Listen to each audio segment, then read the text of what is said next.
What's up, guys? Welcome back to the channel. I'm Billy Collins. MATJ. And this is Magician. And the Jock.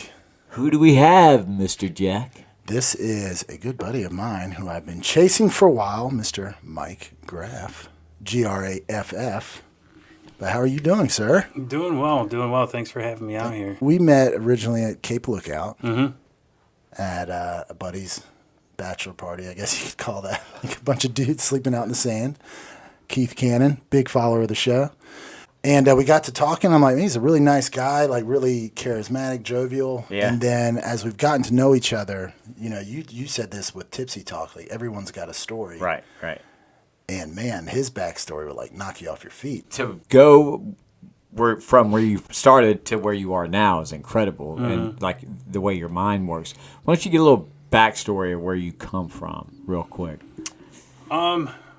So Or maybe before you get into like the roots, Sure. what do? You're a local business guy, so maybe so there's probably a lot of people here that know you and might not know all the business stuff you got going on. Sure. You know, as we were talking not too long ago, I used to just do dry cleaning. Since COVID, I've got, you know, some residential real estate, some commercial real estate that I rent out. Some of it I occupy with the dry cleaners. I've got roll-off dumpsters and dump trailers that I rent out. He's a hustler. He's a Ice hustler. vending machines, yeah. So, you know, a couple other things, but a little brothel on the side. Nice. It's not little. It's like the Super Walmart of brothels.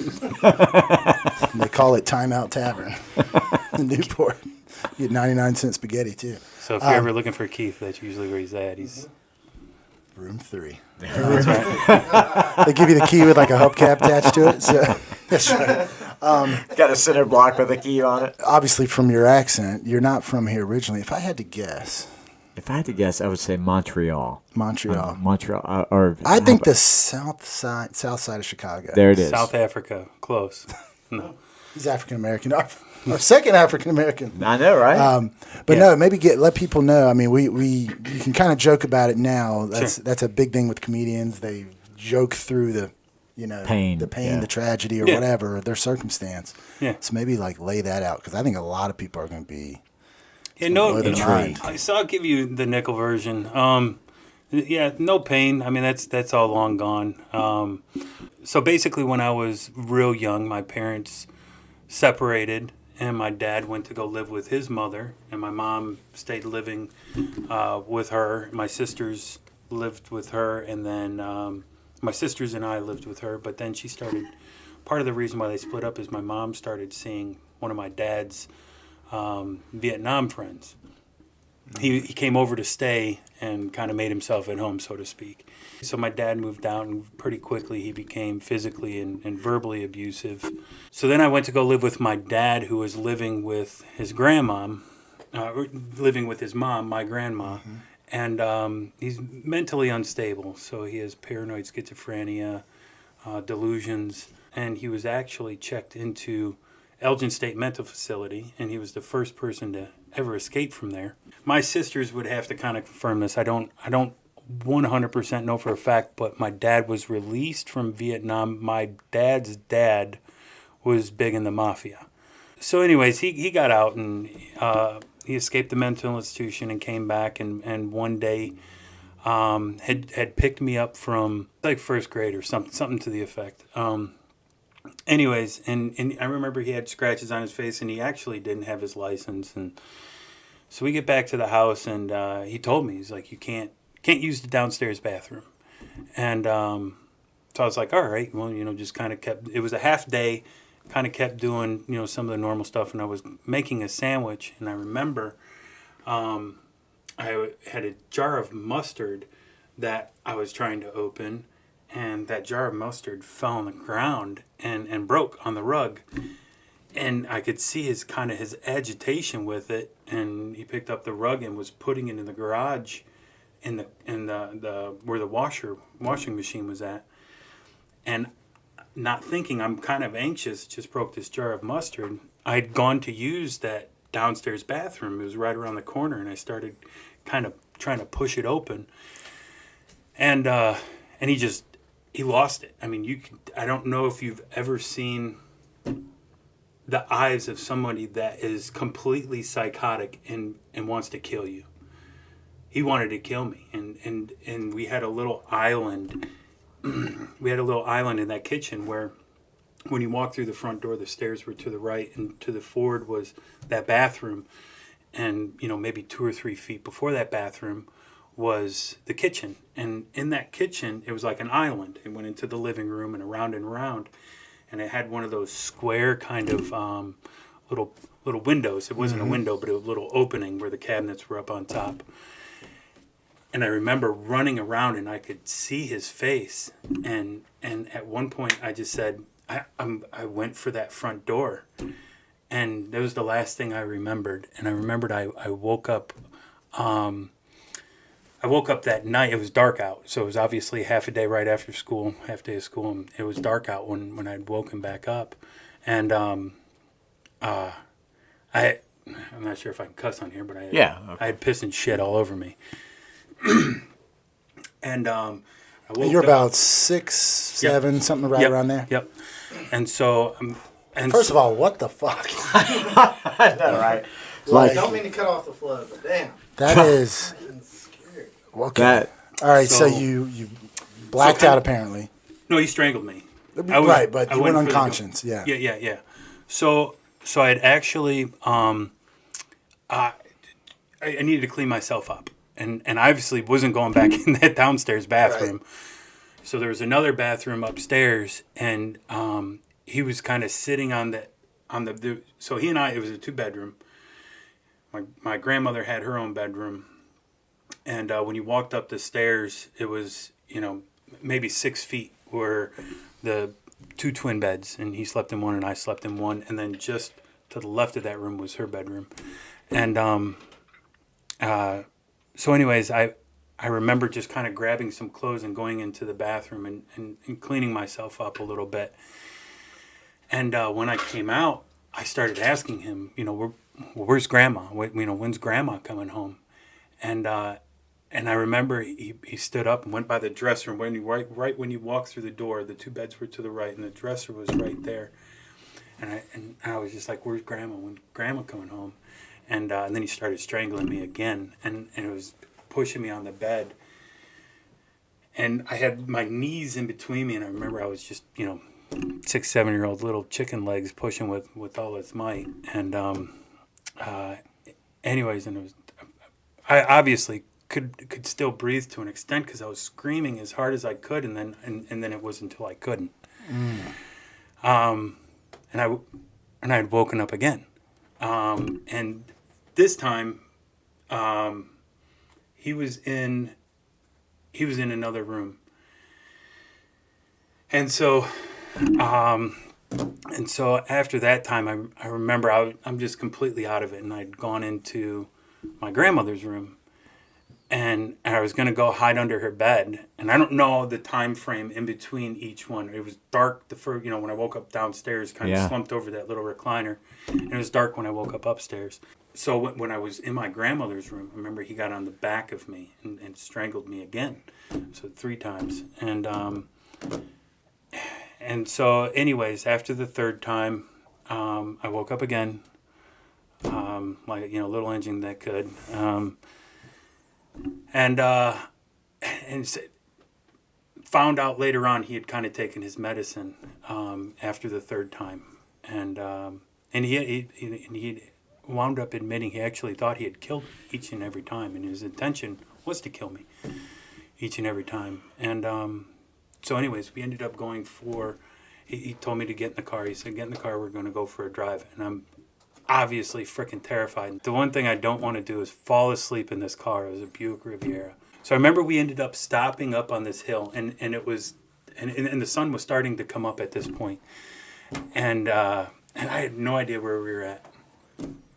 And so anyways, we wind up going over to my mom's sister's house, Marlene, who's actually her twin, and my sisters were staying there at the time, and I remember for the first time I kind of saw what I looked like, and my throat was red and my eyes were just as probably as red as those clown noses. I mean, they're just bloodshot, and I was so afraid to look at myself, and so anyways, he went and confided in her what he had done, and she screamed, and what he actually admitted was my grandmother was downstairs in that bathroom, and he had taken back in the day they at Home Depot or Lowe's or whatever, little handyman store, they gave you that yellow rope, that yellow plastic rope, and that's what he had strangled her with, and that's where all the scratches on his face had come from. She scratched his face. So from there, my mom's sister didn't really want anything to do with me, and my mom was still with this very abusive guy.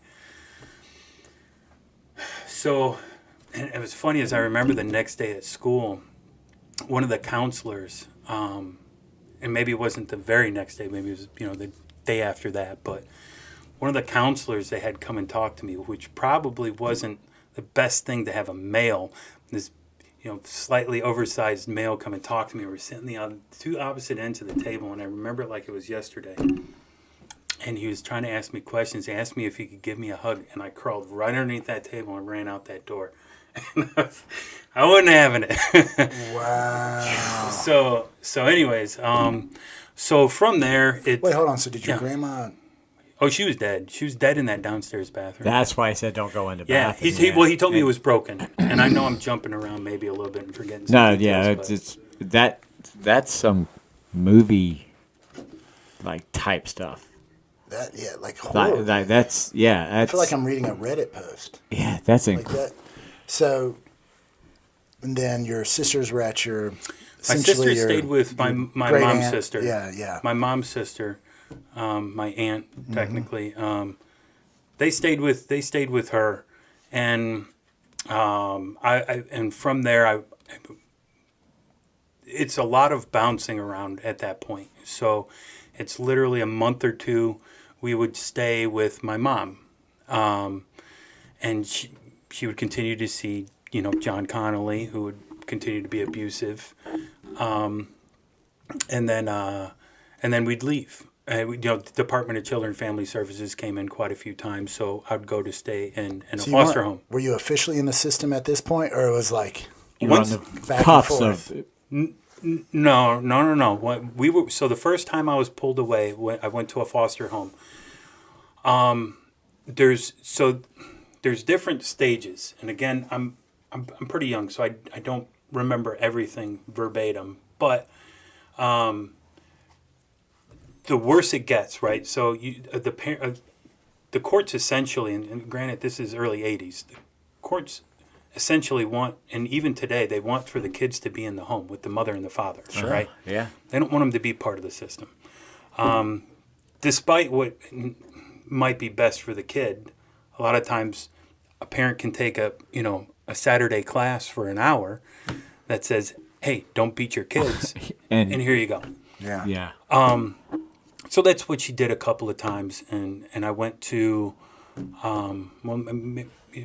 maybe a couple more times than a couple, but it was a lot of bouncing, but the story was always the same. It was I would go and, go to a foster home, and she'd take some class, and I'd be, there for 3 months, and then, I'd then go back to live with her for a month, and then the same thing would happen. And, obviously DCFS wasn't called for no reason, Now, were your sisters in the same boat as you, or was it more?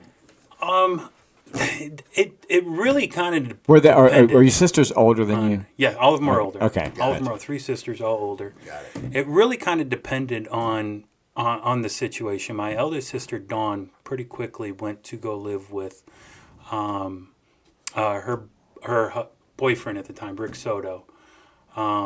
She went to go live with him, and then Misty and Vanessa. Vanessa's the next oldest to me, and then Misty. Misty wound up dating this guy, Patrick, and she went to go live with him. And she was, I think, maybe 14 or 15 at the time, and had gone to live with him. And Vanessa just kind of still stayed in maybe some of the same flow that I did: foster homes, group home. Bouncing. Right. At your age, you're not self-sufficient at your age. Yeah. You're No. like completely dependent. At 6, 7 years old. I mean, I knew how to do my own laundry, and I mean, you don't have a choice, you know. Right. You gotta grow up quick. Man. So now, you know, I won't get into some, you know, a lot of the levels of abuse, but you know, that happened in there. But you know, pretty quickly, my mom quit trying pretty quickly. She quit trying to really have any type of relationship with us. I'm assuming Or with me. your dad was. Oh wait, no, he went to back to the mental institution. Holy cow. Right. I've got to run, but Jesus Yeah, Christ. let's take a break. Hold on one second. This is, guys, I'm actually stay and watch this whole thing because I'm going to watch it with you because I do have to leave. But you know, before I leave, go ahead and subscribe to the channel. Yeah, definitely. Yeah. Definitely do it. You're going to have to do that. So Let's take a 2-second, maybe a refill. yeah, that's and, insane. That's wild. We'll be So right back. we'll be right back. Okay, so cheers, man. Cheers. Again, thank you for doing this. Thanks for having me. This is so you're 6'7", you just 6 or 7. He's a big kid. 6'7", 5-year-old. He had so much potential. The gravity. It went downhill. But so at what point you said that your mom just quit? Was she kind of going through the motions a little bit, or just maybe not all people are fit to be mothers? So while we were talking, kind of during the break a little bit, my mom had a very, very troubled upbringing. You know, there's a lot of physical and emotional abuse there from her father that I don't know enough about to talk about. To be honest with you, I just know enough surface. And it manifested in her getting with abusive men. Maybe later down too. Right, but maybe she didn't. True. But maybe she didn't know how to be a parent. Maybe she didn't know how to be a mother, right? Maybe she didn't know how to love herself. Maybe she didn't know how to take care of herself. I know there's a lot of people out there that are going to probably be like, well, you know, your motherly instincts kind of kick in and say, hey, look, this isn't okay. This is my kid, and, you know, I'll lay on a bed of coals. But I don't know. Like I said, you know, I think it would be good for somebody to kind of talk to her and say... Yeah, it's hard looking through my eyes because it makes no sense. Right. Like hearing what I've got, my son's about to turn 4. It makes no. I discipline him, but sure, it's terrifying. You have a child, which we'll get into. Like when you discipline him and he has fear in his face, and you're like, oh no, man, like you get what I'm saying? Like you see how much power you have. Holy cow! So at what age? You were about 6 or 7 when you were officially in the system. Yeah. You said you haven't spoken or seen your dad. No. So what happened was he ended up having to spend 20 years, and this has always kind of been a little bit something that bothered me. But it didn't bother me until later on in life, right? Kind of, and I didn't know about it. But he only had to do time for killing his mom, and obviously you have that legal defense of I'm psycho, right? I'm legally insane. I essentially blacked out. It wasn't me that was doing it. Yeah. And as I was telling you, you know, he opened the fridge up, and he heard the devil say he needed to kill us. And I don't think anybody in this room can position their brain to say, I'm going to hear a voice and I'm going to follow it, right? So I don't know. But anyways, he only ended up having to do 20 years in the mental institution. That he had just escaped from. Yeah, a different section of the mental institution. So, one section is heavily guarded, right? And the other section where he was in that he escaped through some ceiling tiles, was a self-committed. So, almost like mental rehab, kind of. I guess I don't know enough about it to. But he wasn't sent there from a judge, essentially. No, not the first time. The second time, yeah, he did a bad thing. So then you got into, I keep calling them halfway houses. It's not a halfway house. It's a group home. Right. Once I was pretty much part of the system. So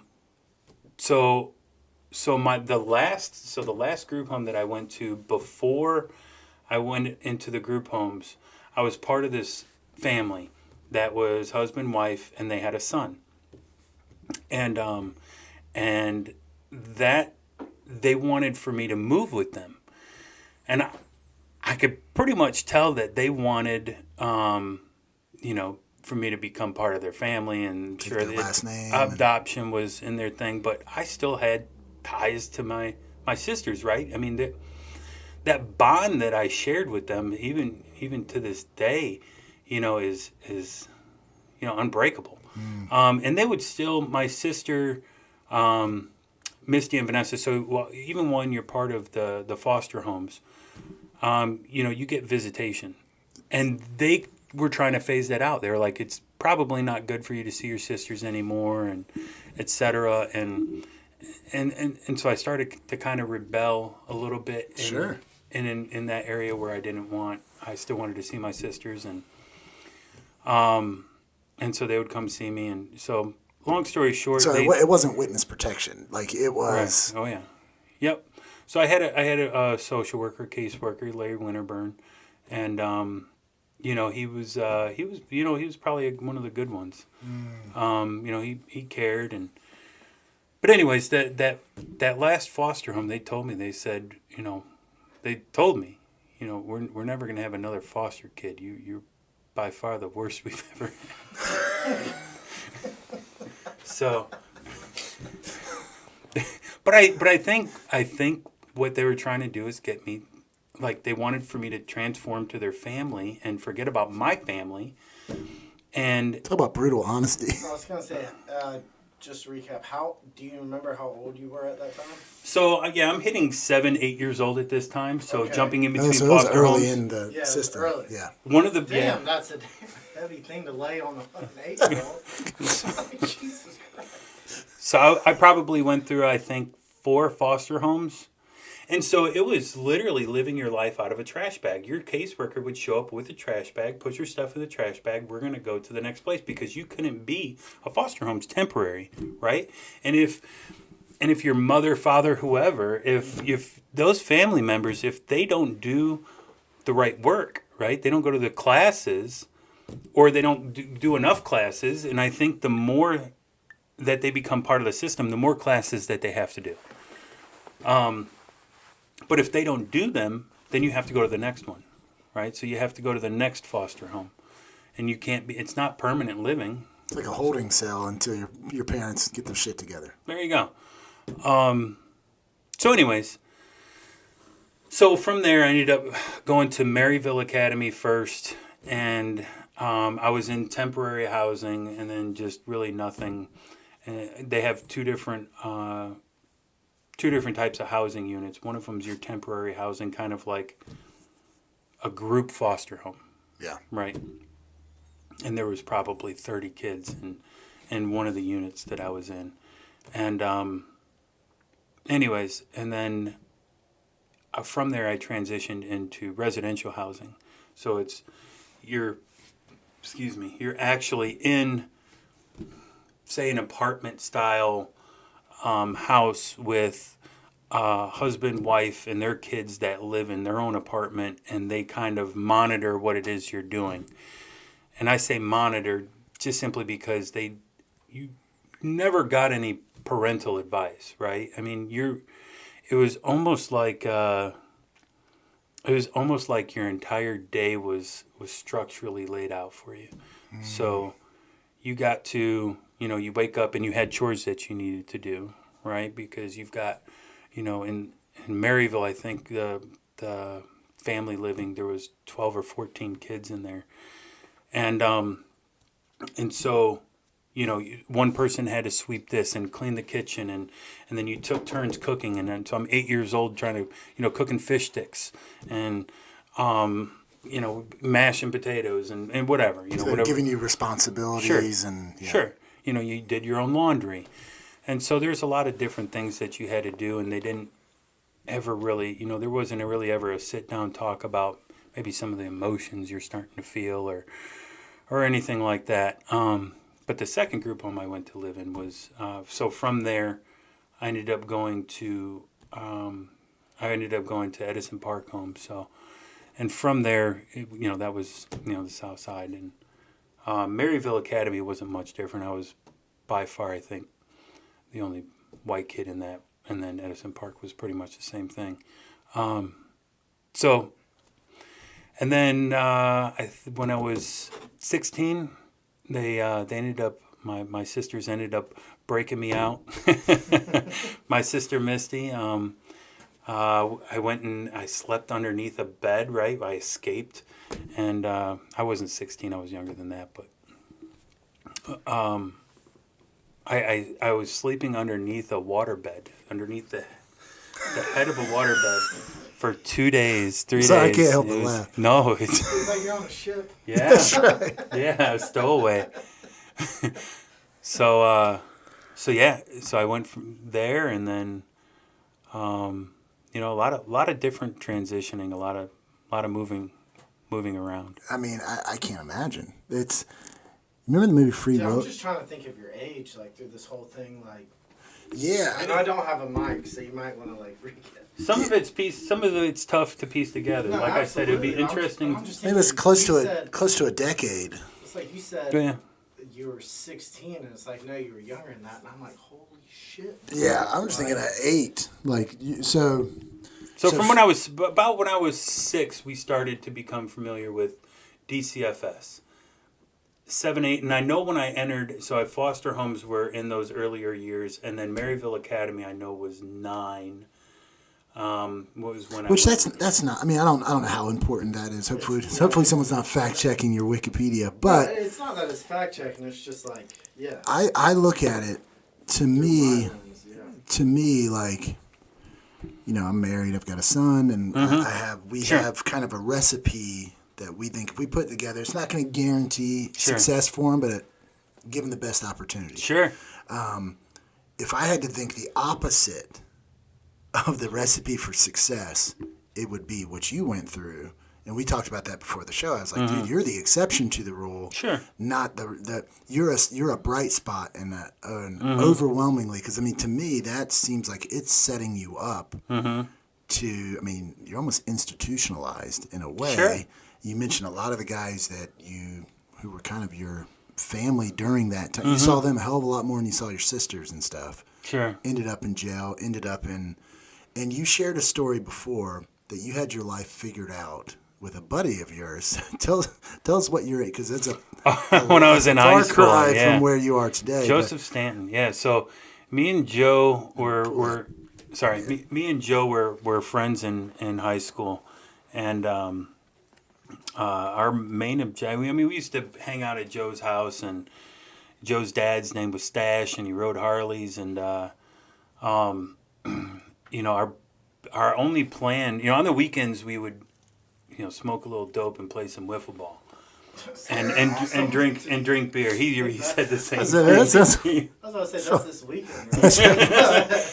Right? We would in his backyard we would have wiffle ball tournament, and it was the greatest thing. And so we actually knew a guy that worked construction, and we were going to get jobs with him, doing what I don't know, carrying bricks, and we were going to get an apartment, and we knew in Palatine exactly where our apartment was going to be. We had gone and picked it out, heading into my senior year of high school, and he was older than me. I think I was 17, he was 21, so 4 years older.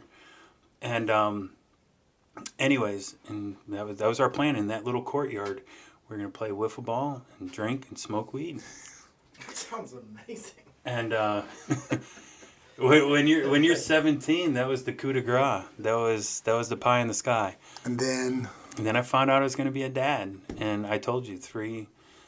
Everybody's got one of the 3. The greatest thing that ever happened to you, the best thing you've ever done for yourself, and the hardest thing you've ever done. Best thing ever happened to me was my daughter. Without her, I would be smoking weed and playing wiffle ball and carrying bricks on a construction site. No, I would definitely have been in jail. Being part of the group home, you were kind of rudderless, yeah. Being part of the group home, you grew up with a chip on your shoulder, and at that stage, I hadn't learned to kind of. I don't want to say forgive. I just want to say maybe let go of things that I couldn't change, right? So I mean, there was still some young man questions in my brain about who do I ask these questions to? We were talking about that during the break. Hey, Dad, kind of struggling through this. What am I supposed to do? You know, We've said on shows before, your dad is like the original Google. You just go to him with any question. Yep. And you didn't, I mean, man, that's so. Or if you're feeling down, your mom's that biggest heart, Yeah. right? You know, hey, I just soft got place to dumped. soft place to land, like You know? yeah. So found out you were going to be a dad, Right. which just happened randomly. I know, Sure. but you are a looker, so we know how that happens. Back in the day, I was. I'd have given you a run for your money.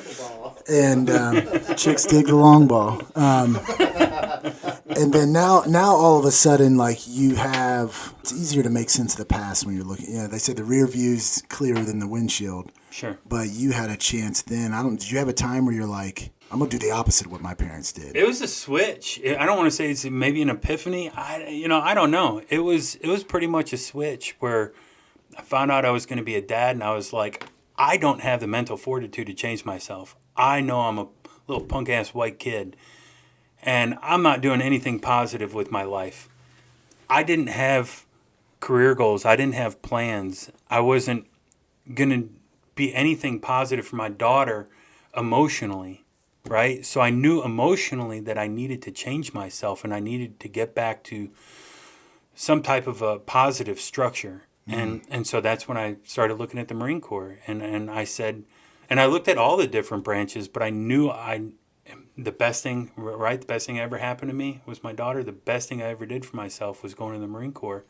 And the hardest thing I've ever done for myself, the hardest thing I've ever done was college, working 50 hours a week, going to school full time at DePaul University in Chicago, and having my daughter. So 4 hours of sleep for 4.5 years straight.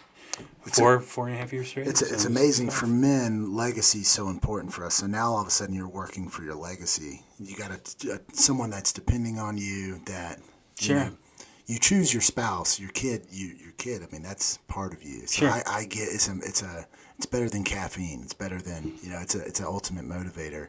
Mm-hmm. So you served. And we just launched a show, The Fully Vetted Show. I have to get you on there and talk about your military experience with Jordan. Right. But then you got out, then you got your degree. And at that time, you said you separated with your daughter's mother. And you ended up here kind of like probably how a lot of Marines end up here. This was your last station, is that right? Yeah, this was my final duty station was Cherry Point. And I would...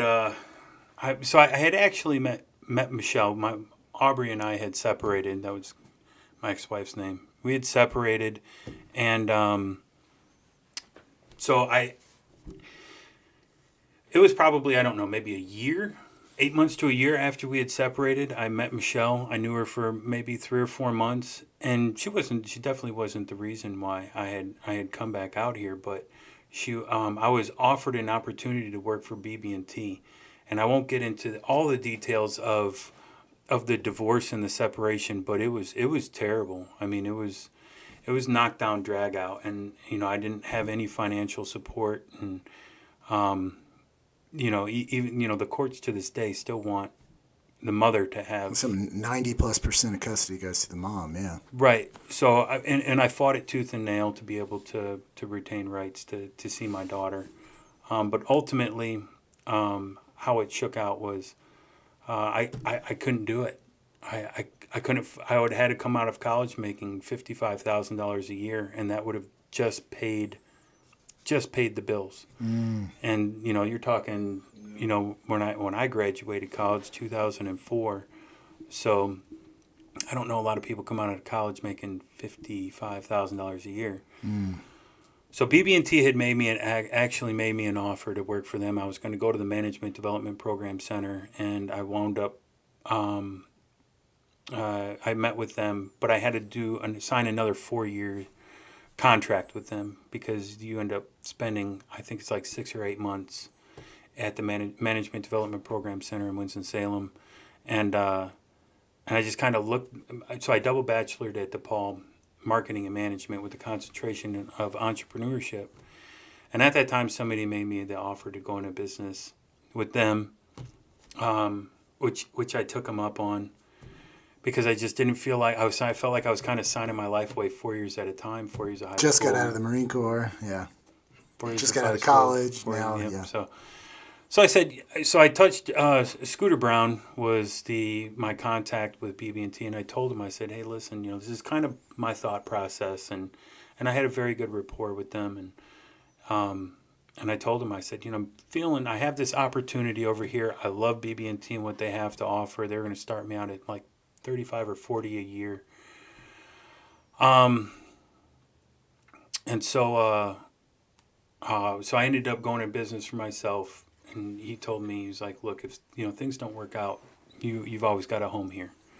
So that kind of meant a lot. So I ended up going into the restaurant business with someone, and it was terrible. We bought a steakhouse, but I told him under the premise, I said, look, I don't want to do a steakhouse. It was in Greenville, it was right across the street from Hooters, and it was in the middle of Longhorn and Outback and Logan's and the Beef Barn and 8,000 other steakhouses up in Greenville. And so I said, we have to have a driver to this business. And so I said, why don't we do a Mexican buffet? And I knew nothing about Mexican food. I knew how to, refry some beans in the microwave and, roll up a taco. That was about the extent of it. It had some cheese and queso on top. So anyways, but we ended up doing it. And so, he begrudgingly agreed, and I took a $25,000 a month restaurant and turned it into an $85,000 a month restaurant. And Wow. Damn. Hold on. Say those numbers one more time. So you purchased Say that one more time. you Yeah, purchased yeah. An existing business, purchased Riverwalk Steaks. It was right in front of the convention center. It's torn down now. It's right next to the Brown and Wood Cadillac. Yep. Ask Times. Times would love to eat there. I think he and Gus used to tear that place up. I know exactly what you're talking about. Yeah. Yeah. So you got the entrepreneurial bug, Sure. and which usually means, hey, he's a risk taker. You got to be willing to take some risk. Yeah. Because a lot of times it's feast or famine. Sure. And fast forward kind of to today. Right. First of all, this is amazing. Like, to you, it's just your story. For us, I always liken it to, it's like if you knew someone who weighed 400 pounds and then you left, came back 5 years later, now they're 180 pounds and ripped. You see that before and after. It's just like, holy hell, do you look great? You have to learn it. Well, for them, that's been 5 years. Some days I gained weight. Some days I hurt my knee on the treadmill. They went through it wasn't not nearly as glamorous to them. Whereas to us, that's a kind of a made for Hollywood type story. What we talked before the show, what do you think you took from that experience? Because, all entrepreneurs, I think to elevate your present, you've got to immediately elevate your past, right? Because if your past is the worst thing ever, it's going to be a ball and chain. So you don't really sound like you have a lot of resentment, bitterness. I know that's got to be there, but somehow you've made that work for you. Compartmentalization. So, and that's the best way for me to put it. There would be times, and I'll try to summarize this, but there'd be times in the group homes where as a young kid, I'd be going to sleep when it's light out, and I could hear the kids, in the neighborhood playing. Their house is maybe 100 yards from where I'm at, and I can hear them playing in the street. And I would just bawl my eyes out, right? You didn't feel wanted as a kid. And at some point, you let that go and you stick it into a box. And I don't know, there's probably some psychologist, Carly's out there probably right now saying, oh, I can't wait to get a hold of him. But anyways, no, in all sincerity, it's what works for me. And maybe it's not what works for you, right? Maybe that compartmentalization, flips your lid and you start stabbing people. I don't know. It's what's worked for me. It hasn't happened to me yet. But Sure. Stay tuned. Part 2. Yeah. Still got a lot of life. That's right. Right, but you let that go, I think, and that's essentially what happens, right? The people that hold on to those feelings and that animosity and that why me and how come I couldn't have done that, and they look at other people with envy and they sit there and say, why can't I have had that? Why couldn't I have had, right, the Dodges, right? Why couldn't I have been a Dodge? If I was them, of course I'd be successful. Yeah, right. Exactly. And you have every excuse other than to why you're succeeding. You're right. So, And the thing about that too, we talked with David Price in a previous episode. sure. The problem with those excuses, and that's the really good ones. There's gonna be nobody in this world that's gonna be like, wait, your dad only tried to strangle you 3 times? What a wuss! Like, pick yourself up. Like, get over it. But what does it get you? But I'm saying, What does it get you? How far does it get you in life? But it's got to be intrinsic, where you're Sure. like, because you're not going to get much pushback from others, Sure. especially not who didn't grow up any way like that. What do you have? You have a good excuse as to why you're a fuck up. You have Yes. you have a good excuse as to why you're not doing anything. And go around the prisons and ask them, my daddy beat me? Okay. At what point do you not try to let that go? At what point do you not try to compartmentalize? And I'm telling you, that's why I'm telling you my daughter's the best thing that ever happened. Because if not, Took the focus off you. Yeah. if not, right, you and I would have had we would have had a cross look at a bar, right? And this is what I was talking about earlier. And it was go.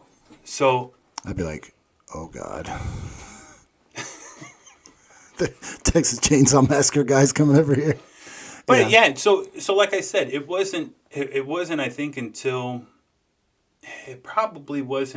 maybe 25, 26, really, until I started to kind of get into DePaul, that I let a lot of that anger and animosity, and you talk about that competitiveness, and that was a big thing for me too, that in letting a lot of that go, always having to win. I have a former friend of mine who, he was just he's a piece of work. I just love how you said that. A former friend. Yeah, Which means we're not friends anymore. Yeah, no, he was a real piece of work. He'd milk you for all you were worth. I would go out there to visit him, and he'd have me pulling weeds and cutting down trees, and I'm being dead serious. Like, I'd have to earn my keep when I stayed at his place. Anyways, and it constantly belittled me and put me down, and for a while, that was acceptable, and like I said, it just, everybody's brain, I think, works differently. But you had touched on a little bit of in saying that, you have a great story. You have a great excuse not to, right? But that doesn't get you where you want to be or where you need to be. And you said you were going to touch on 2 things, right? Where are you and where are you going? Mm-hmm. Right before this. So we've talked about where you're from, where you came from. Mm-hmm. Where you're at now. Sure. We're on the. Is COVID still viral? I don't know, but no, they're having outbreaks. Someplace. You had a dry cleaner, which you felt a huge brunt of COVID, sure. And that's been beaten to death. I'm sure people probably have COVID fatigue, but that kind of lit a fire under you too. And you when we talked the other day after Keith did that marathon, you were saying, I don't look at myself as an entrepreneur. I look at myself as an opportunist. Sure. And which I would argue, to be a good entrepreneur, you better be able to see opportunities. Right. And you saw a gap maybe in your financial plan when that shit hit. To say the least, yeah. But instead of, again, sitting back and saying, well, this is a good excuse to go broke. Like, everyone's going broke. You looked at it, I better diversify. Some people were going broke. Some people were, flourishing. The building people that... Oh, sure. Jordan, gracious sakes. I mean, I think he bought half of Brink Security to hold all of his money. So anyway. So talk through what your thought process was there. Being a small business owner. So and you said you wanted to argue to be a good entrepreneur, you have to be a good see opportunities. It doesn't. You could become an entrepreneur right now, right? And you probably are, right? But what a lot of people do, is they take an idea they have in their head and they try to force it onto a market, right? So they have an idea and they said, I want to start selling peanut brittle, right? And I'm going to stand outside of Lowe's. I'm going to start selling peanut brittle. Or they say, I'm going to sit on this back street and I'm going to start selling party balloons, right? You're not taking a look at the entire market or the entire economy and saying, Where's an opportunity? You want to be an entrepreneur. You want to be self-employed. Find an opportunity in that market and then supply that opportunity, supply that need. You're saying people, they have a solution, they go out looking for problems versus the other way around. So, right. So I'll try to point it out the best I can. In through COVID, I've lost a ton. And I shared with you the numbers, and I'm not repeating that. But it was a lot, right? And prior to COVID, I was going to build a big, giant, mixed-use medical strip mall, and I was going to fork over a ton of money. And then COVID came and said, give me all your money. The Great American Shakedown, and I think it was almost an entire year that I went without being paid and had to continue to support my employees. I gave them all raises. I didn't cut hours at my store. I didn't cut employee hours. I didn't fire anyone. Kept all your employees, actually raised their pay. Mm-hmm. And I didn't lose any, not through COVID, and I didn't have any of them taken off for 2 weeks. I mean, and that's just a testament to the relationship that I have and had with my employees at the time. Was they knew I couldn't afford to lose anybody for 2 weeks, right? So there was no fake, I got COVID. Anyways, so I probably had maybe a month and a half or 2 months of money that I can continue to pump into the dry cleaners, and I took a small bit of money, and I started buying up rental properties. And I already had a couple of commercial rental properties that I had bought. So I had a small stream of revenue, and I was always kind of afraid of residential real estate. But I knew I had to come up with something. I had to be able to put food on the table.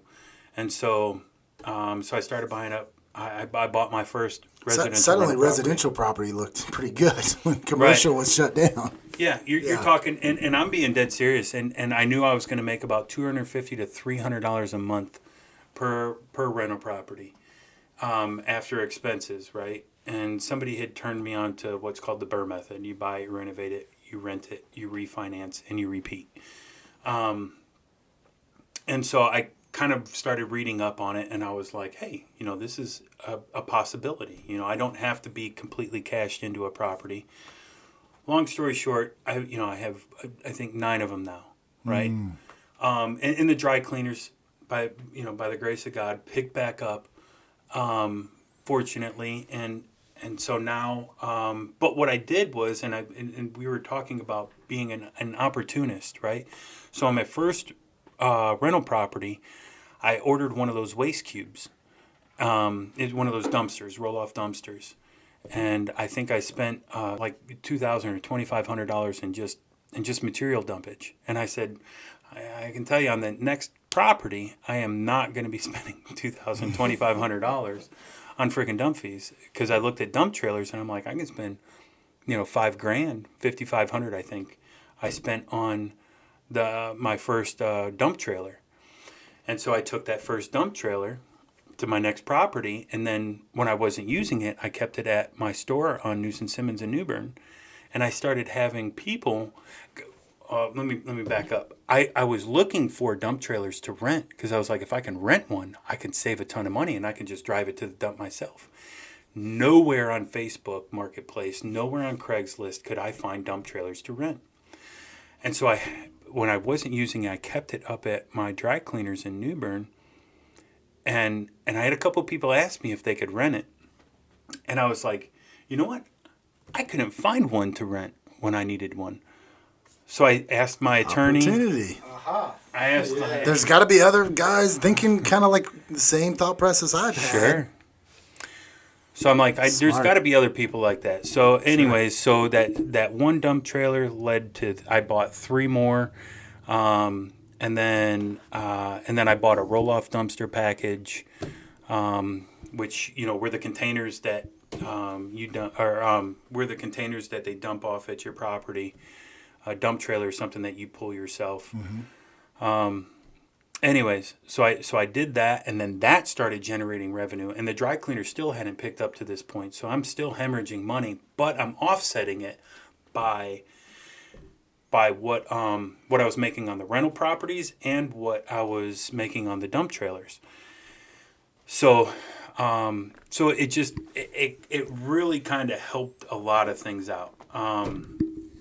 Anyways, and so then in New Bern, I would constantly be buying. There was only one other ice vending machine up there, and out here in it, where we live at, there's one on every other corner. And so I said, on this property, that I have on Noose and Simmons, I said I'm going to put an ice vending machine, very busy intersection, and so anyways, that's part of the opportunities that opportunistic thinking that I've been talking about, and it's done well. You start in Rich Dad Poor. You started reading Rich Dad Poor Dad. He talks about buying assets, and assets Sure. something that puts money in your pocket. A liability is taking it out. Sure. You saw like, shit, this is gonna run out. Trying to keep this dry cleaner alive. I better start.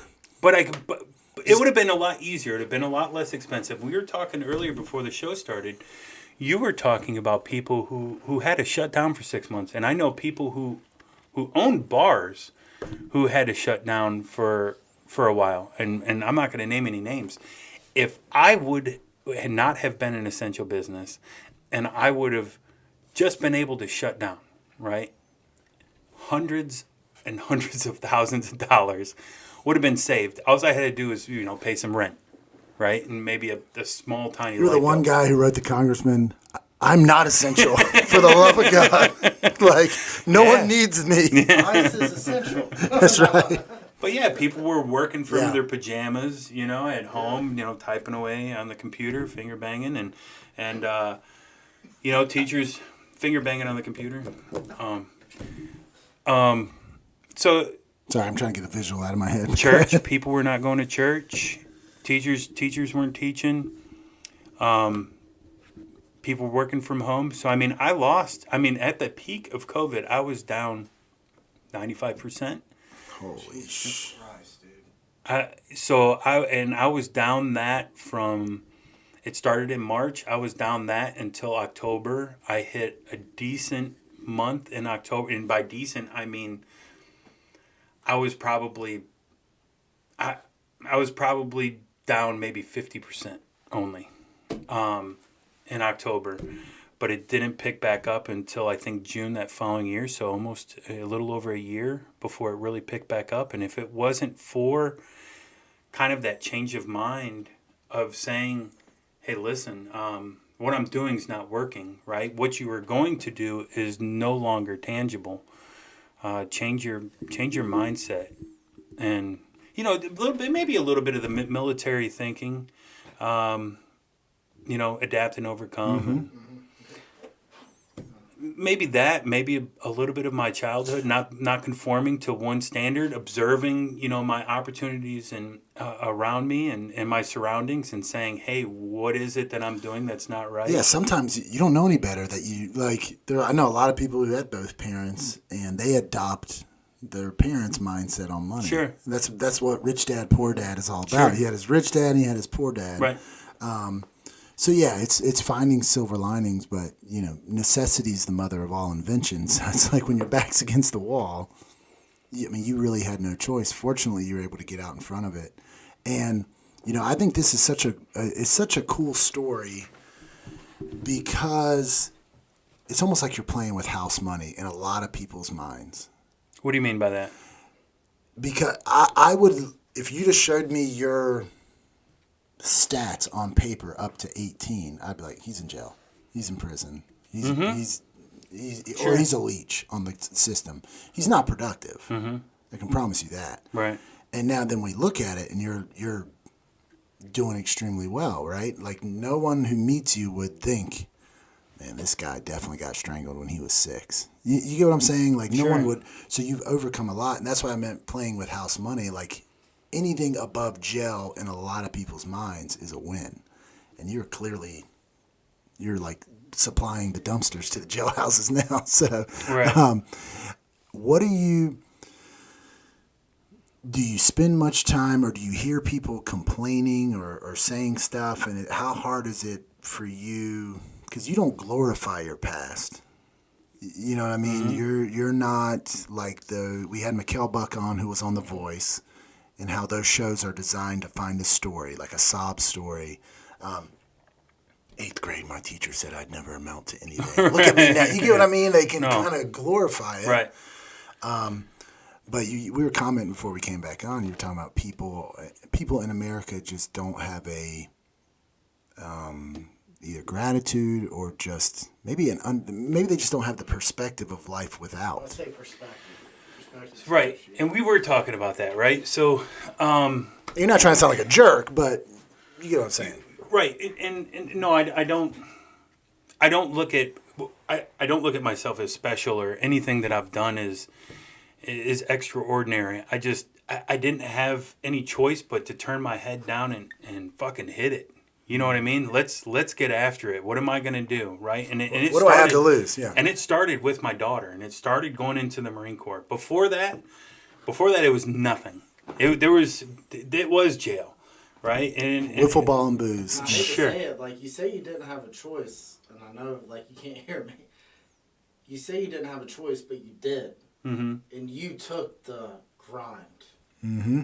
You know, you took something bad happened to me, like Jock says, good. right, All right, good, this happened. All right, now what? right. So, like, you say there's no choice, but really there was a choice, and you took the better avenue. And I know when you look at your own life, you don't think like anything special.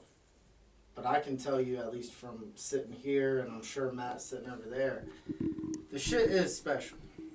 Like, it really is. Like, you know, the choice you took was to excel. But you have to be all right. So be humble in who you are and the environment that you're in. I'm extremely fortunate. I can tell you that 1,000 times over. Extremely fortunate. I'm a white male in the greatest country in the world with every opportunity set in front of me. Right? And white privilege, whatever you want to call it. If you want to say I have white privilege, then say I have white privilege. I don't care. That doesn't bother me. I could have easily ended up on the opposite side of the flip coin, and there's a lot of people that argue both sides of that coin. Not my area of expertise. I'm not as argument not worth having. right. I don't want to talk statistics. There's a lot of people on both sides of it, and I know tons of people.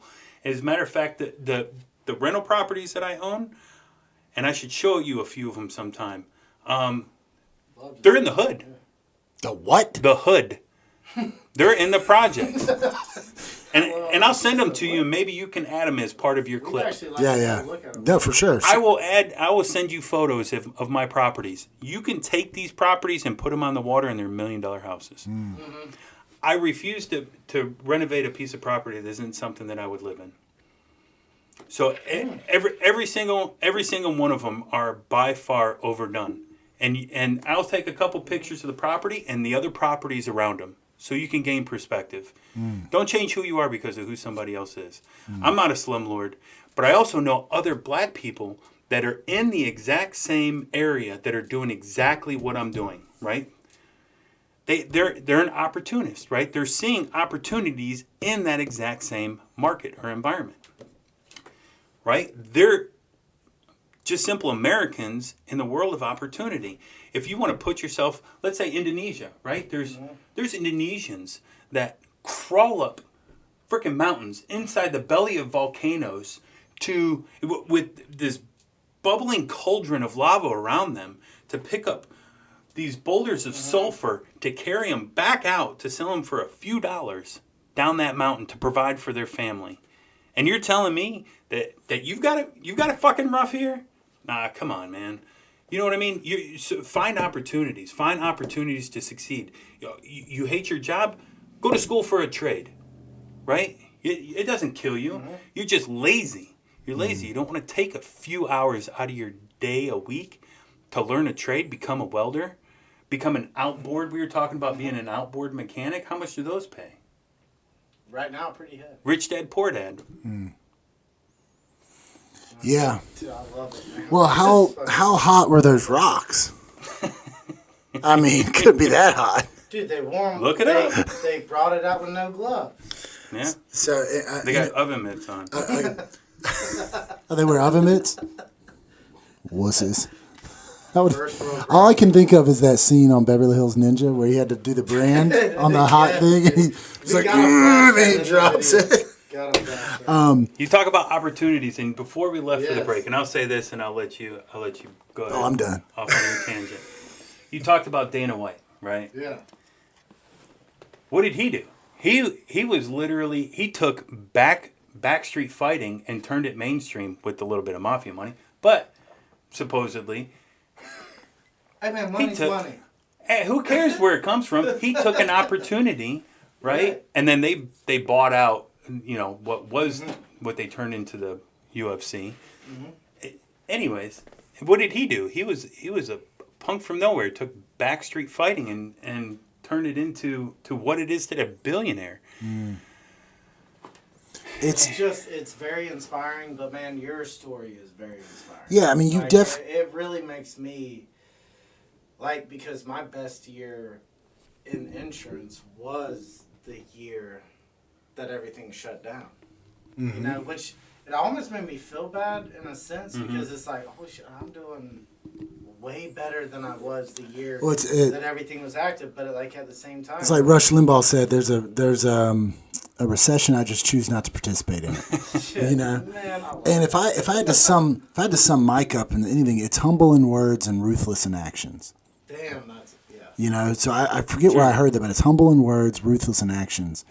And a key tenet we have on this show, and this is just something we've noticed in guys that are successful, guys who have done it, is to be great at what you're good at. And that we coined that when we had Josh Bell on the show, and we got it up on the thing.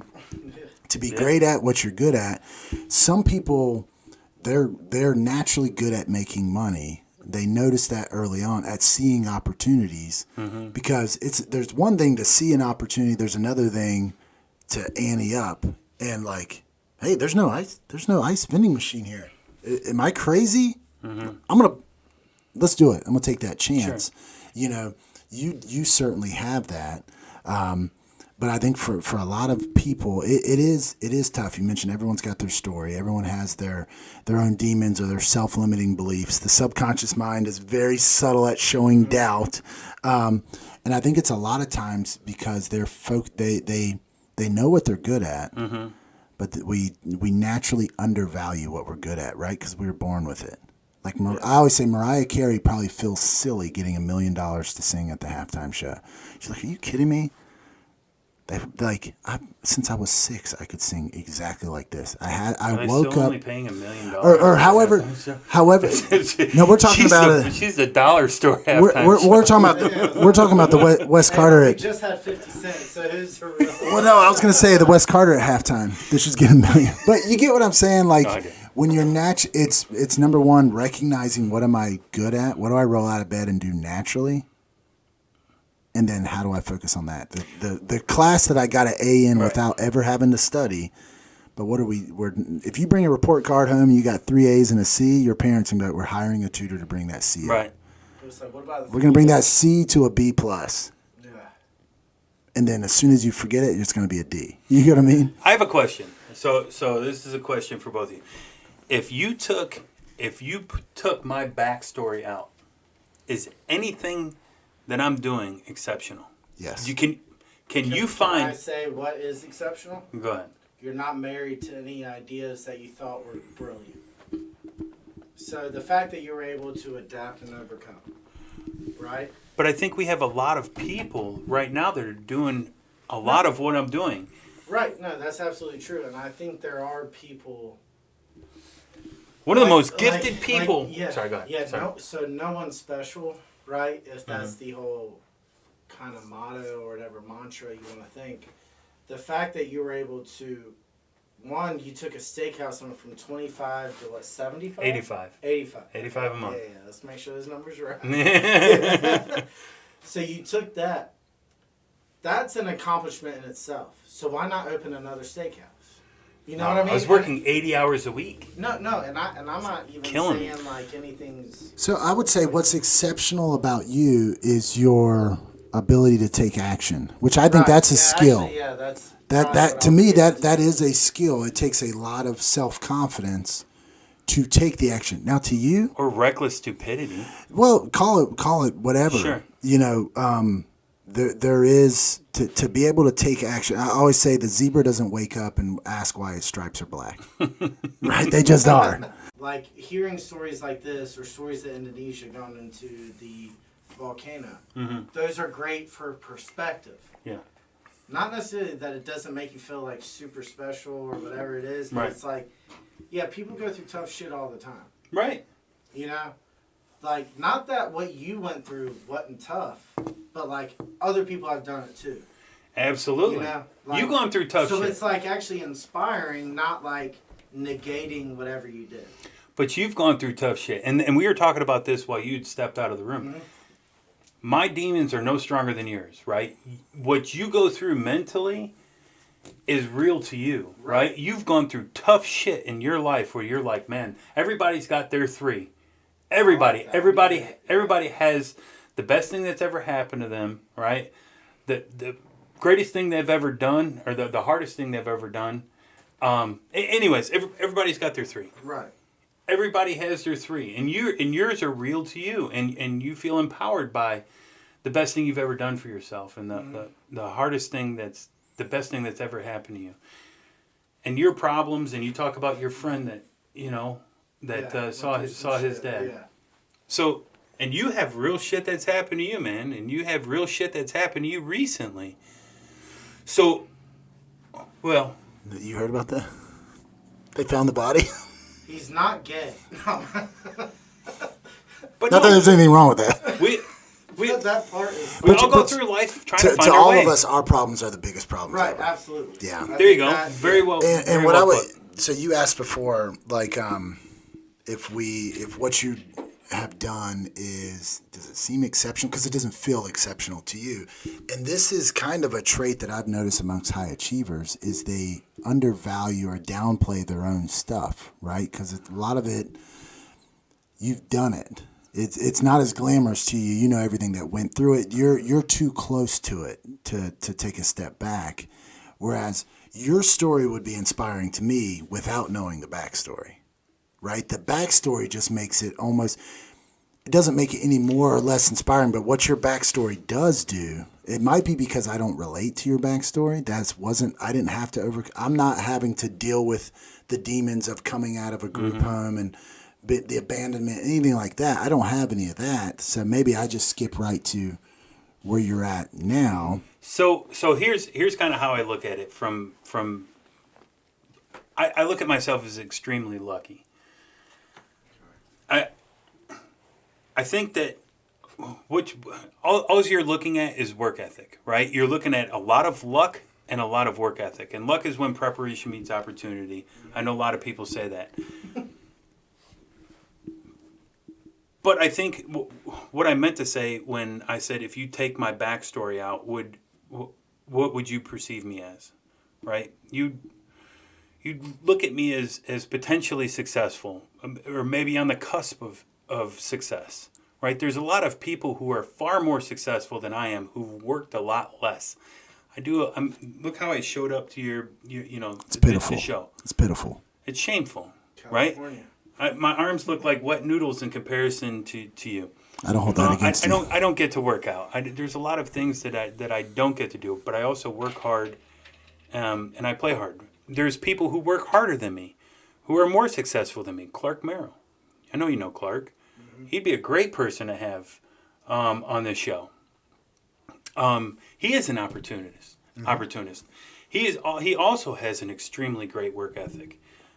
Tim Grimes. Another good friend of mine. So, I mean, I can pick and choose. And you talked about finding people that you look at and you say, I'd like to be like that. Or you find facets of their life that you glamorize. I do the same thing all the time. I just look at where I'm at out of necessity. You don't overcomplicate it. No. Yeah. Good. I mean, I judge the people that I have in my life. Do I have a bigger or smaller future with them in my life? And it's an instant judgment, right? Mm-hmm. So, like, do I think associating with you brings me a bigger or smaller future. Well, I would argue because I'm inspired by the results, right? No one's inspired by how many sets you can do at the gym. They're inspired by the physique. Mm-hmm. Well, figure that's they're living in the end goal.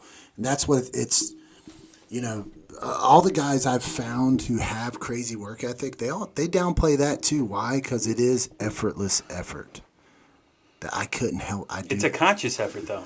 It's conscious, but every morning. It's their identity, though. They're who they are. I'm a hard worker, right? So they don't have to work hard at being a hard worker. Sure. It's just who they are, right? That is key. That is super, super key because there are pretenders. You can there is that fake it till you make it, work really hard. But if you're getting no fulfillment out of it, I've read Tipping Point. Malcolm Gladwell talks about it takes 10,000 hours to become an expert at something, which I agree. But if it's drudgery to you, if it is you have to drink 3 coffees, watch a motivational tape just to get you in the office, you're going to be insane to go through 10,000 hours. Steve Jobs talks about that. You got to love what you do because if not, you'd be insane. You're going to quit. You're going to get burnout. So it's part of be great at what you're good at. It's going to take hard work. But the biggest difference is it's effortless effort. You would be doing this anyways. And if you can find, here's how I'm naturally wired. Here's my superpower. We did a show on that. Find a way to be productive at that. Then it feels like you never work a day in your life. Now, to the onlooker who doesn't have that identity, I work every day. Holy shit, Mike is the hardest I could not imagine because they're thinking of their own identity doing what you do. What you do, sure, it's hard work, but you're like, I couldn't not do it if I wanted to. Like this is just, the zebra doesn't ask why his stripes are black. Mm-hmm. Does that make sense? It makes complete sense. I think it's all about how we overcome adversity, how we handle adversity. We're all going to hit crossroads in our life, right? And I hate to even use this one, but it's the first thing that kind of popped into mind. Elon Musk had talked about, he sold off PayPal to eBay or whatever that he developed, and he was down to his last 10 million. I don't know, something that's little for you. Something stupid. And he was like, he had these 2 companies, Tesla and I think it was SpaceX at the time. And he was like, I can choose to do one of 2 things. I can either put all my money in Tesla and see what happens there, or I can put all my money over here in SpaceX and see what happens there. And he said, and it's kind of a stupid ending to the story, but he's like, thankfully he did neither, and he, both of them thrived. But we talk about adversity and crossroads, and I'm sure that you haven't, and I told you I like questions. You talk about 10,000 hours, and you work hard, and you get great at something, and you persevere, right? You were the best. You were the best, right? So I didn't know anything prior to Cannon's little bachelorette party. Bachelorette? So he's gonna hate me for that.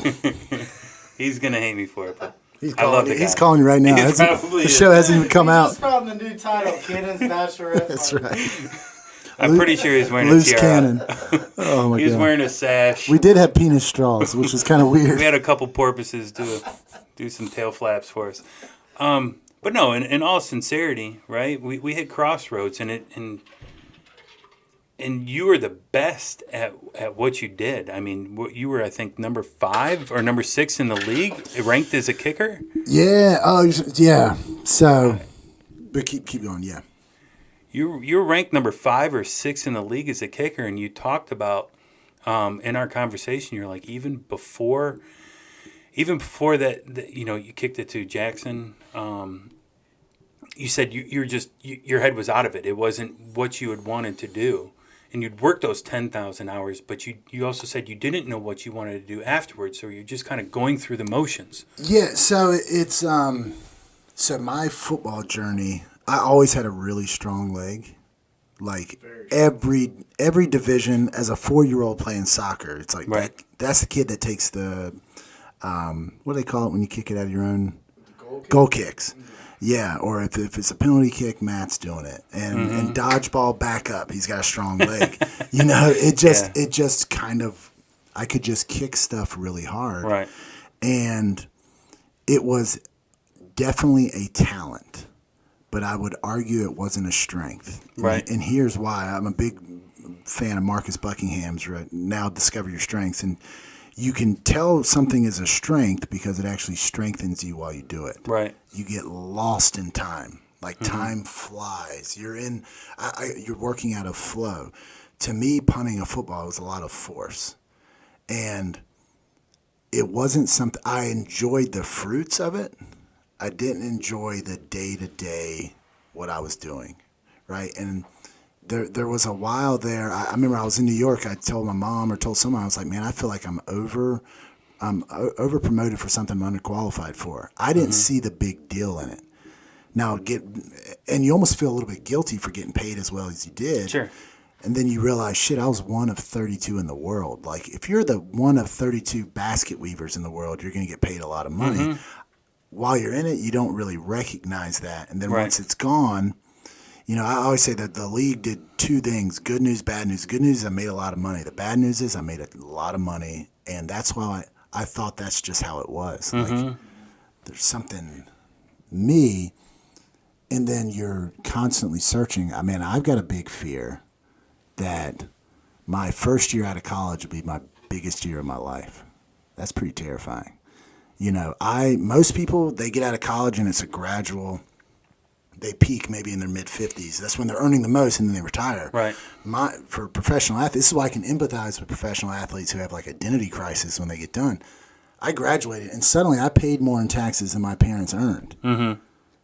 There's only one way to go down. Like, I wasn't splitting the atom. I wasn't curing cancer. I wasn't doing anything like that. So I got a taste of the good life, but I didn't have an appreciation for it. And now I'm working really hard to find what is my thing that I'm naturally really good at and a lot of people care about. I mean, that's the trick, right? To make a lot of money is you got to be good at something that a lot of people want.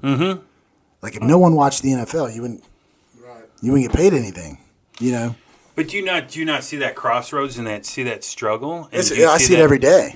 And as his brother, I mean, have you asked him these questions? Have you? Yeah. Oh, you have. So you've heard these answers. You've heard these answers. Dude, I've never. Yeah, we've talked in depth. It's been a decade since playing. I just got a letter in the mail from someone saying, "Hey, Mr. Dodge, I think you're a great punter. Will you please sign this card? Like, I really looked up to you. I want this for my collection." Like a little kid. Card? That's awesome, man. I didn't know. Like, That's awesome. I think he did it in Paint. Yeah.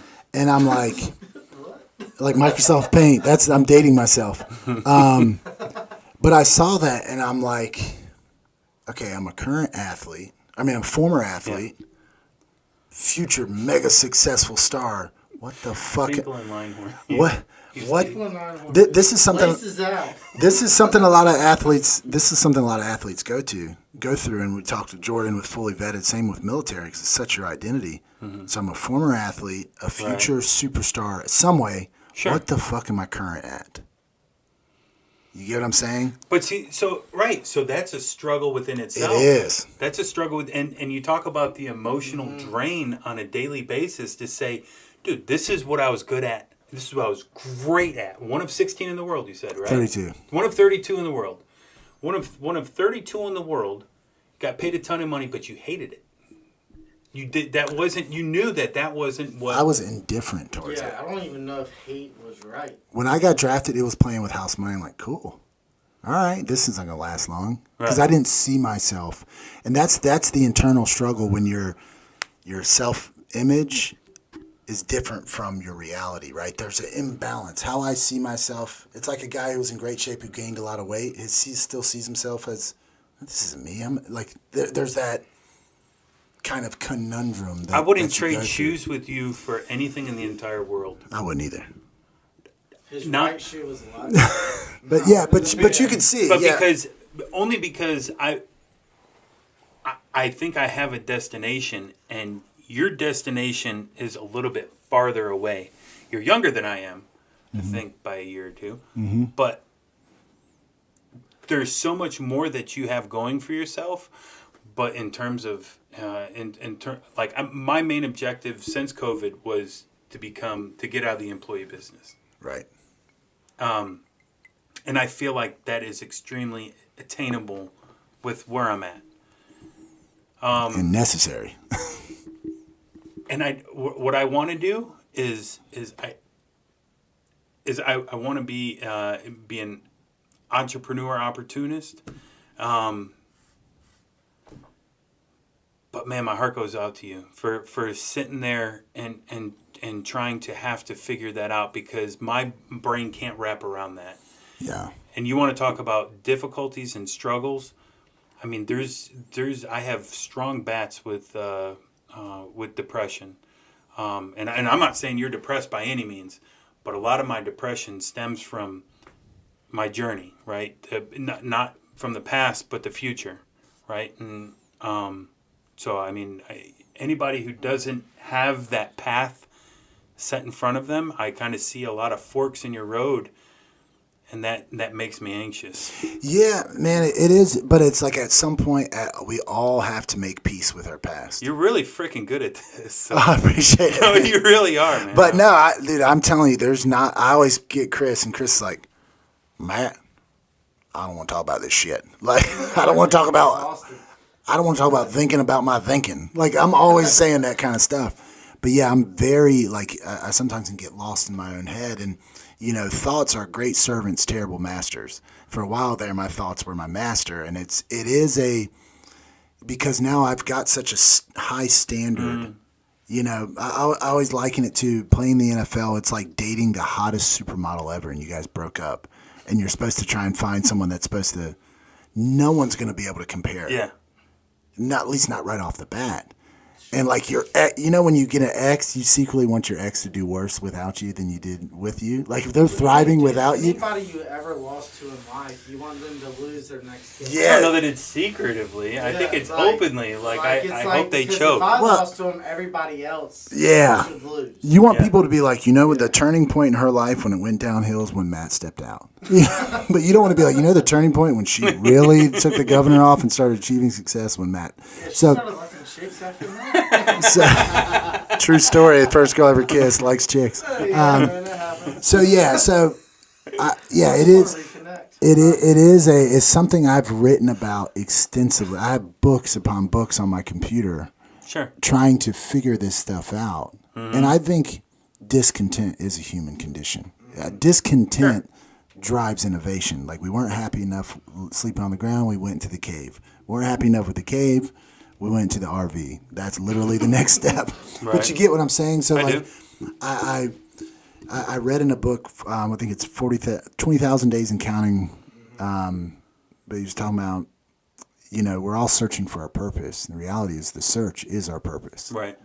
And it's that old bumper, success is a journey, not a destination.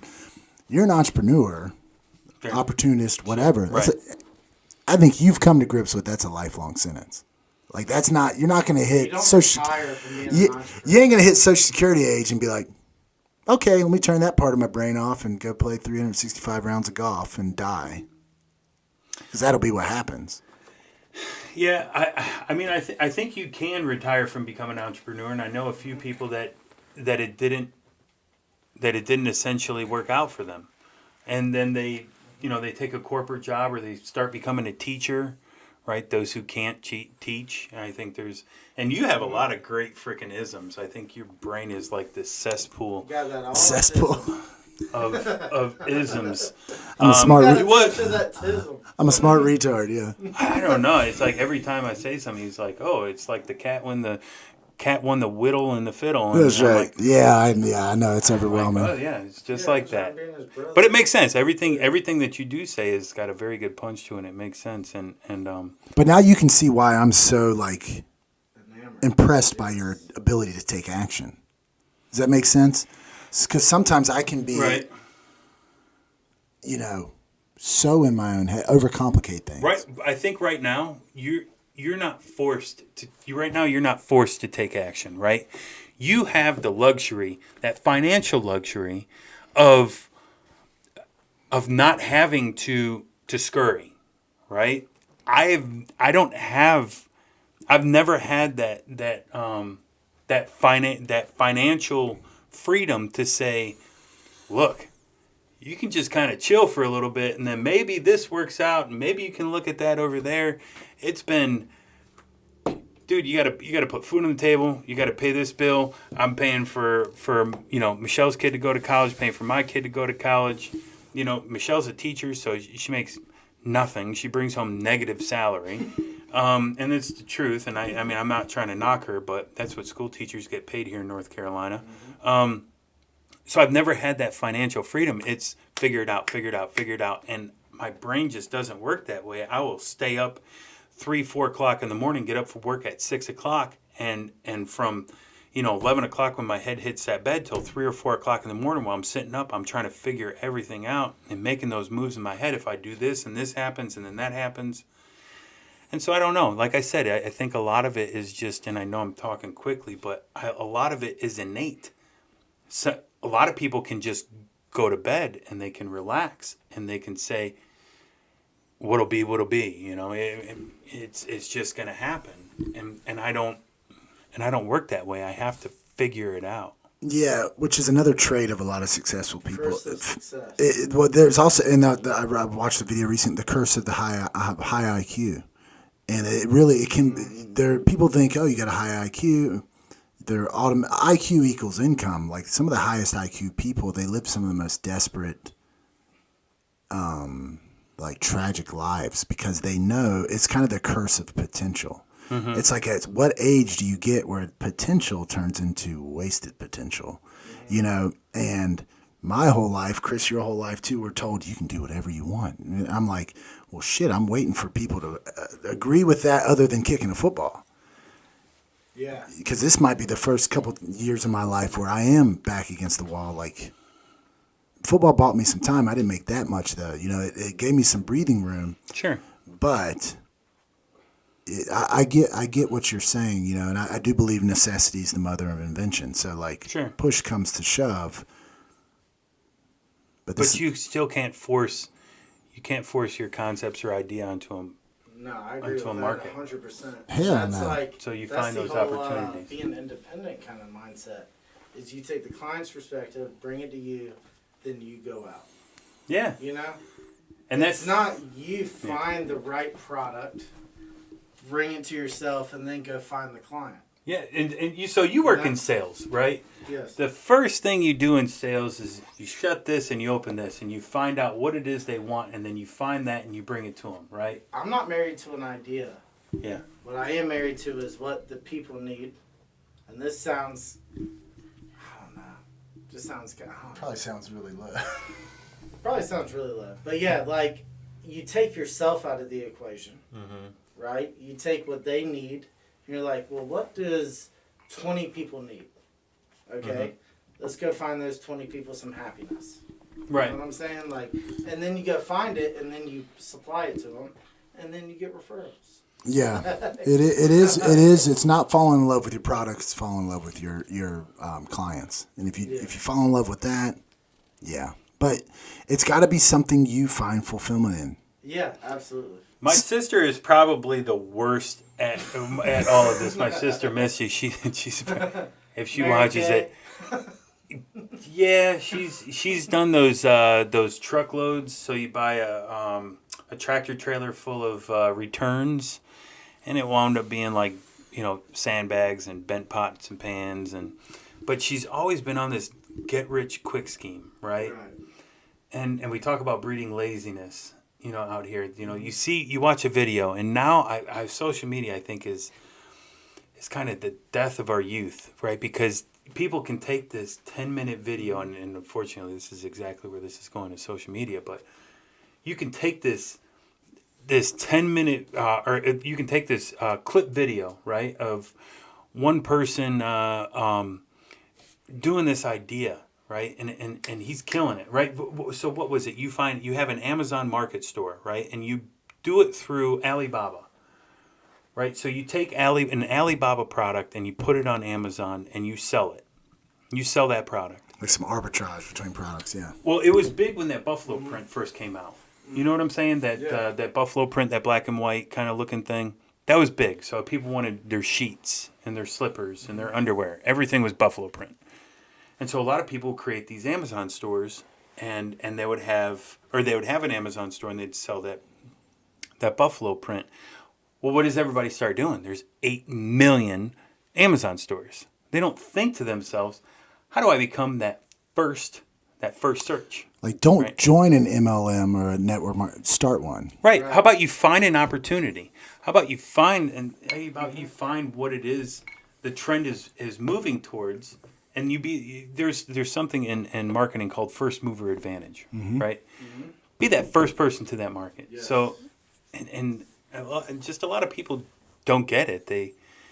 And you say it's the curse of a high IQ. I definitely don't think I have any. I'm maybe a borderline over breathing, but a friend of mine, Dr. Drew, he talks about a lot of the heart surgeons. Wait, Dr. Drew Norris. He's okay. He's a PA. I was about to say, can we get him on the show?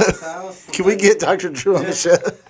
So I have another friend of mine who's actual doctor, but Drew's a PA. Yeah. But I call him Dr. Drew. Anyways, It counts. There you go. Yeah. He'd be great to talk to. You want to talk about all kinds of weird stuff, but so he was talking about all the surgeons, the heart surgeons and spinal surgeons and things like that. He talks about how they sleep 4 or 5 hours a night and they die at like 55, 60. Mm-hmm. And I feel like that's what's going to happen to me because my brain, especially since COVID, I can't get it to slow down to where I can go to sleep at 10 o'clock or 11 o'clock and wake up on the weekend 7 or 8 o'clock. I wake up at 5 o'clock, 5:30 in the morning, and my brain just, from when my eyes flutter, my brain just starts going. I would argue when your brain stops doing that is when you die. Because I've seen the flip. People who are hard chargers, that's their natural state. Because it's not like you wake up and say, consciously, go. Go crazy, right? It just is, right? The zebra doesn't ask why his stripe's black. But I've seen people, they're hard workers. They've got a lot of significance in their profession, their career. And they get to retirement and stop, and they're dead within 5 years. Because they've stopped utilizing that. That's such. But isn't there a happy medium? And there's a level of stress that you put on your heart, right? Your blood pressure, the anxiety, right? So there's a difference between productive movement and anxious movements. Yeah. And don't confuse activity with productivity. Yeah.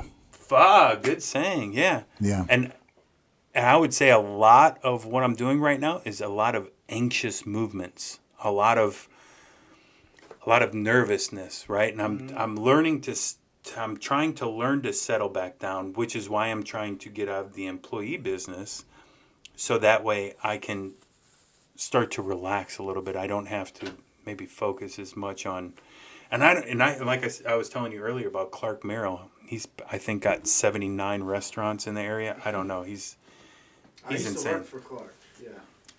With Great. a schizophrenic alcoholic. Yeah. Back in the day. Great guy. At Cannons, so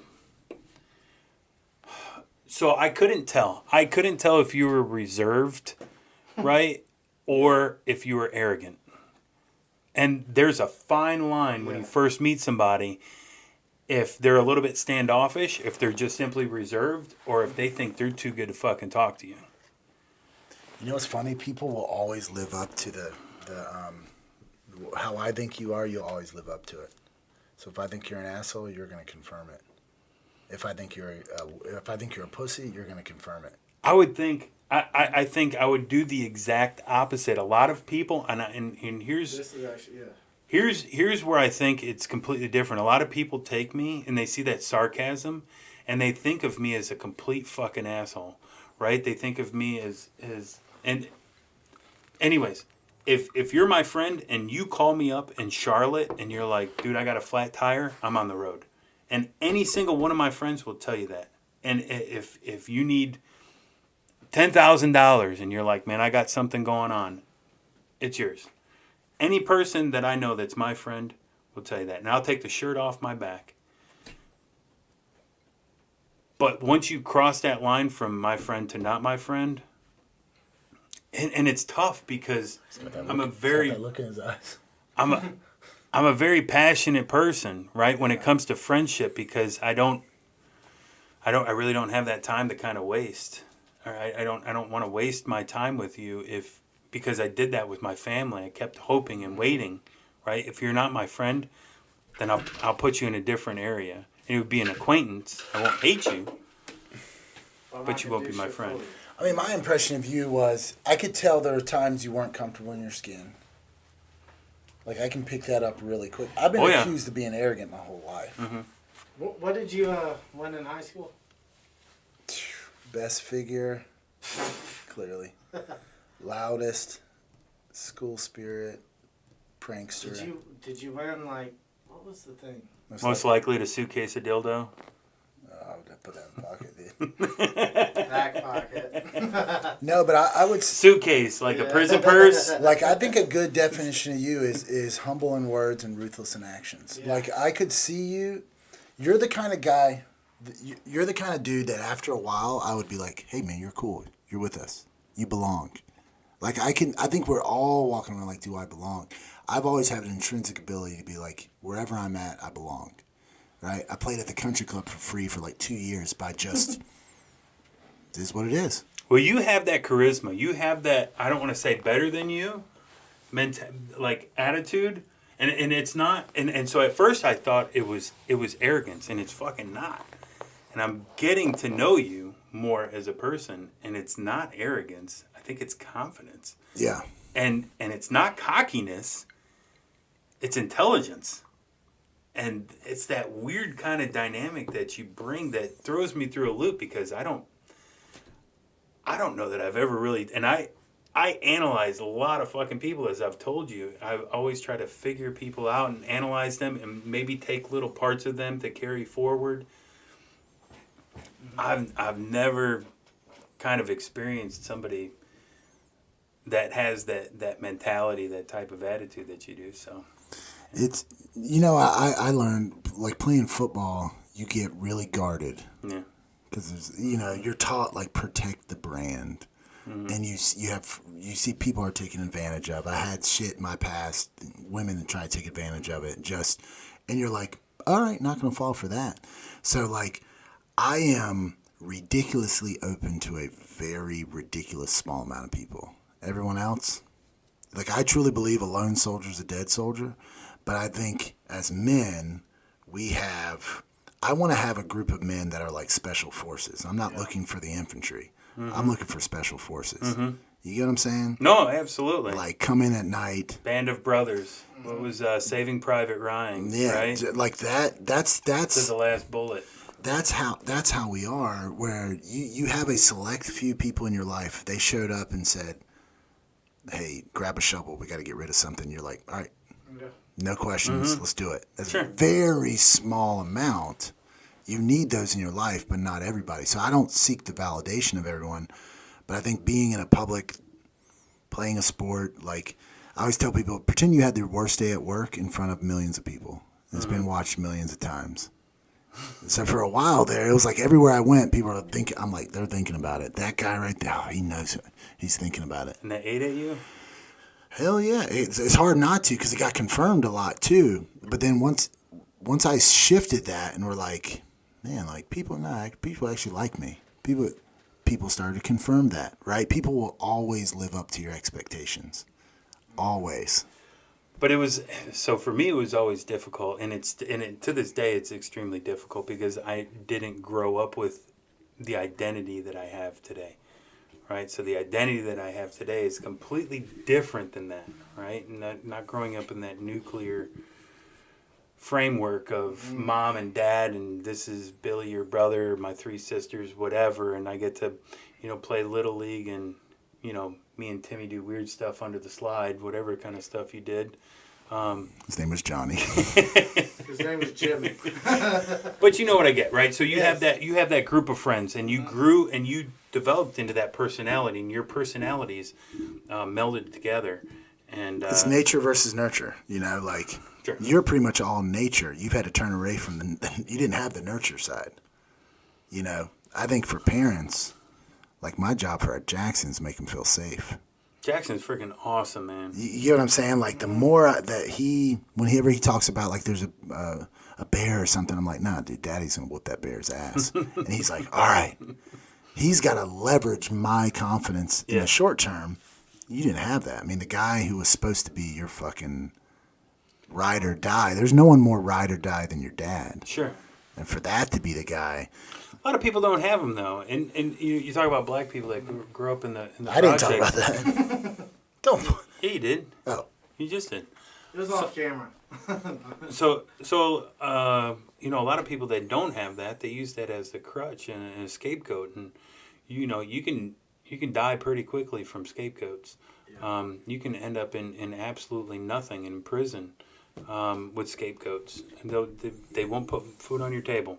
You'll have a judge that says you had a tough upbringing. Yeah, those are the good excuses. We're going to throw the book at you. Yeah. Good excuses. Yeah. I forget who told it. Like the job of a dad is to keep your daughter off the stripper pole and your son out of jail. That's your. I think I was Dalton. That's your goal, and you know, and it's kind of that simple. Mm-hmm. There's a lot of guys you can see walking around. We've talked about this, Chris.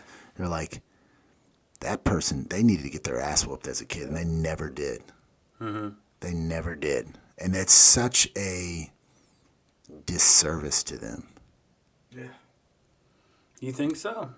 That they didn't. They didn't get instilled. I'm not saying just ruthless beatings, but they. Right. No, I understand what you're saying. They didn't have any. They didn't have any kind of discipline. But maybe that's so right. But maybe what you're looking at is their ability to deal with the dissension that they have at home, or their inability to fit in. Right. Yeah, so that's the facade that they're putting in front of you, is this abrasive little asshole that says, you know, fuck you, I hate you. Right. Rather than knowing how to interact with you. Maybe their parents didn't encourage those. That's what I'm saying. I'm not blaming them. I'm saying he needed his ass whooped. But what essentially is he doing wrong? Maybe he wasn't brought up correctly. And definitely, he definitely wasn't. Once I hit that regular high school, trust me, I had a lot of people thinking the same thing. I mean, I probably needed my ass whooped a little bit sooner. It's you know, the funny thing is I would get my ass whooped, and my dad, he would sit there and read the Bible to you afterwards, right? So he was still your buddy. Was like, well, let's go see him. Yeah, it was never just random. Mm-hmm. It was cause and effect, and it taught me to respect authority. Right? There's consequences, and yeah, kids are. Well, I would argue, and even for you, was that the Marine Corps that did that for you, or at least help? Did what? A little bit. Like, when we say, like, somebody needs their ass whooped, it's not like, they actually need their ass But what you're doing is a like, readjustment, right? Maybe a different perspective or outlook on life, and to say, you know, you need to quit doing these types of things. But maybe rather than whooping their ass, befriend them, right? Befriend them and say, and so when I can't figure somebody out, I'm more intrigued by them. I couldn't figure you out.